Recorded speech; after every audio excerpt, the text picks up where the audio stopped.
المعین کا یکسوئی کے ساتھ، اطمینان کے ساتھ، اہتمام کے ساتھ، سنجیدگی کے ساتھ کھڑے رہنا چاہیے۔ اس کے درمیان میں نعرے بازی اور تقریر نہیں ہونی چاہیے، یہ گزارش تھی۔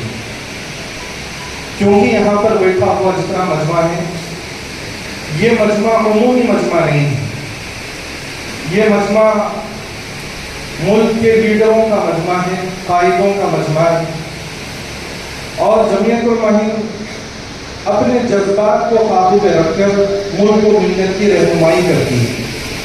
تو یہاں پر جتنے بھی قائدین بیٹھے ہوئے ہیں، ان تمام سے گزارش ہے کہ اپنے جذبات کو قابو رکھے اور ملک و ملت کی اس جگہ پر رہبری کرے جہاں پر ہماری ضرورت ہے۔ نبی کریم صلی اللہ علیہ وسلم کے جو اخلاق ہیں، کتابوں میں آتے ہیں کہ اخلاق کے 3 پہلو ہیں۔ ایک ہے اخلاق حسنہ، جسے اخلاق موسمی بھی کہتے ہیں۔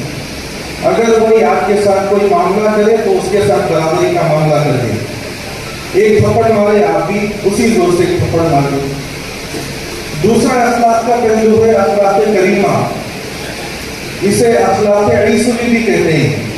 کوئی آپ کے ساتھ کوئی معاملہ کرے، معاف کر دے، درگزر کر دے، اسے جانے دیں۔ تیسرا اخلاق کا پہلو ہے اخلاق عظیمہ، جو نبی کریم صلی اللہ علیہ وسلم کے اخلاق ہے۔ اگر آپ کے ساتھ کوئی غلط برتاؤ کرے، معاف بھی کرے، مغفرت کی دعا بھی کرے، اس کے ساتھ نرمی کا معاملہ بھی کرے، عداوت اور بغض نہ رکھیں۔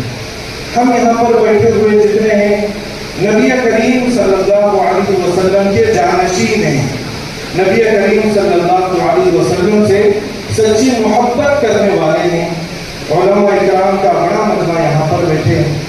تو گزارش ہے کہ ہمارے اندر یہی صفات ہونی چاہیے۔ یہ جو انتخابی کارروائی ہونے والی ہے، بڑی سنجیدگی کے ساتھ آپ حضرات پہلی مرتبہ اپنی اس ریاست میں ایک صدر کا انتخاب کرنے والے ہیں۔ یہاں پر باڈی بنے گی انشاءاللہ۔ آج ہمارے درمیان ہم سب کے مشفق و مربی، مخدوم مکرم حضرت مولانا سید محمود حسن مدنی صاحب دامت برکاتہم موجود ہے۔